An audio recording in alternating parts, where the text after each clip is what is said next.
안녕하세요. 희생파산TV 김영용 법무사입니다. 안녕하세요. 아나운서 전지우입니다. 네, 저희가 지난 영상에서 유체동산 압류 그리고 경매 절차에 대해서 알아봤는데요. 네. 오늘은 이제 빨간 딱지가 붙었을 때 동산 경매를 어떻게 막는지 알려주신다고요. 첫 번째는 물론 내가 상황이 되신다고 하면 그 압류를 한 채권자와 잘 협의를 하셔서 딱지를 뗄 수 있으면 제일 좋겠죠. 실제로 이렇게 협의를 하시고 진행하시는 분들도 계세요. 그렇게 하실 수 있으면 채권자도 좋고 채무자분들도 훨씬 좋겠죠. 근데 이게 좀 불가능하신 경우에 좀 연락 오시는 분들이 대부분인데요. 우리가 법적으로 이렇게 유체동산 경매를 막을 수 있는 좋은 방법이 개인회생, 개인 파산을 해서 중지명령이라는 걸 받으면 이 경매 절차를 중지시켜서 막을 수가 있거든요. 그래서 오늘은 그 방법을 설명을 드려보려고 해요. 사실 이 금지명령, 중지명령은 저희가 개인 회생에서 네. 많이 말씀하신 건데 네. 개인 파산에도 있는 건가요? 네, 개인회생에서 금지명령, 중지명령은 너무 많이 말씀을 드렸고, 예, 뭐 신청할 때 누구나 다 같이 신청을 해서 결정을 대부분은 잘 받으시는 거거든요.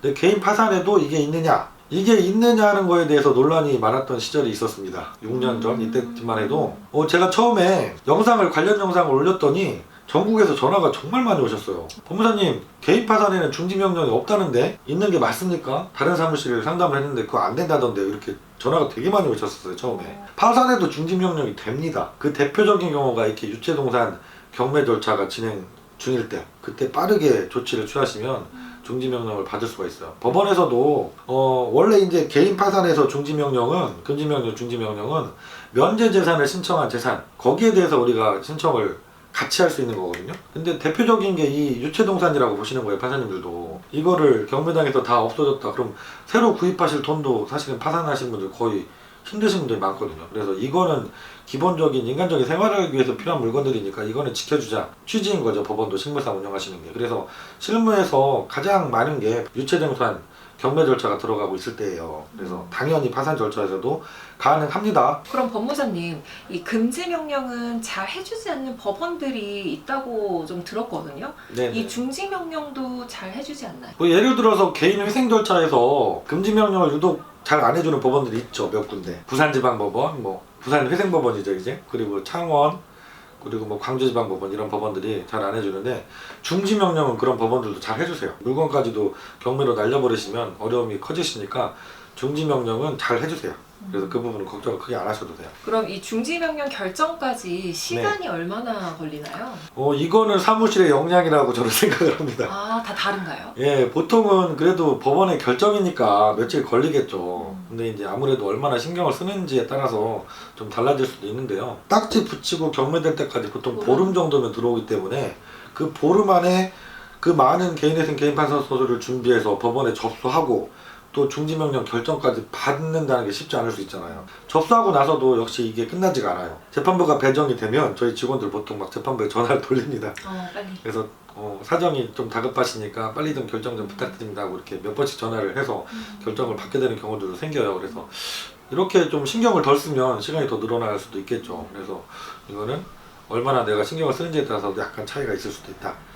근데 뭐 늦어도 보통 3, 4일 정도면 해주세요. 근데 이 중지명령 결정 유체동산 경매 절차에서는 하루가 너무 크거든요.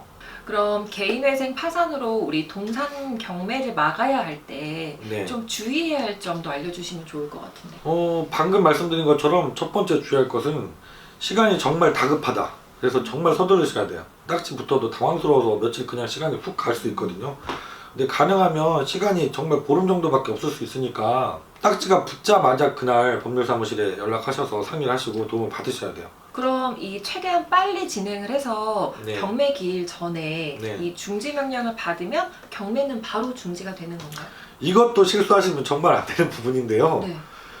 회생법원과 파산법원과 이 집행법원이 서로 바로 연결되어 있는 게 아니에요. 아, 그렇겠네요. 대한민국이 워낙 전산이 좋아져서 뭐 어느 나라보다 빠르게 다 연결이 되지만 이건 그렇지가 않거든요. 그래서 내가 회생법원에서 파산법원에서 중지명령 결정을 받았다고 집행법원이 바로 알 수가 없습니다. 중지명령 결정문을 강제집행 정지 신청서하고 같이 집행관 사무실에 제출을 꼭 해주셔야 돼요. 하루 차이로 맡게 되는 사건들도 많이 생기거든요. 그래서 이게 시간이 소중한 사건이에요, 이 사건은. 그래서 저희도 의뢰가 들어오면 되게 긴장을 하고 항상 일을 처리하게 되는 사건입니다. 만약에 시간이 늦어서 중지명령을 받지 못했다면 그 경매를 막을 수 있는 방법은 더 이상 없는 건가요? 제가 그 의뢰인들한테 이런 상황이 생기면 꿀팁을 드리는 게 있긴 있어요. 뭐예요? 방송에서 말씀드리기는 좀 그래서 뭐 이것도 사무실에 연락을 주시면 그런 상황까지 갈 수 있는 분들은 꿀팁으로 말씀을 드려보도록 하겠습니다. 네, 감사합니다.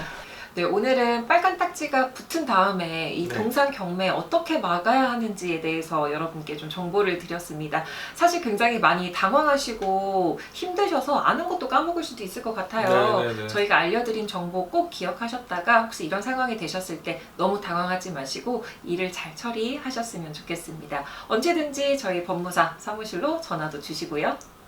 오늘 영상은 이것으로 마무리하도록 하겠습니다. 다음 주에 더 알찬 정보 전해드리도록 할게요. 고맙습니다. 네, 감사합니다.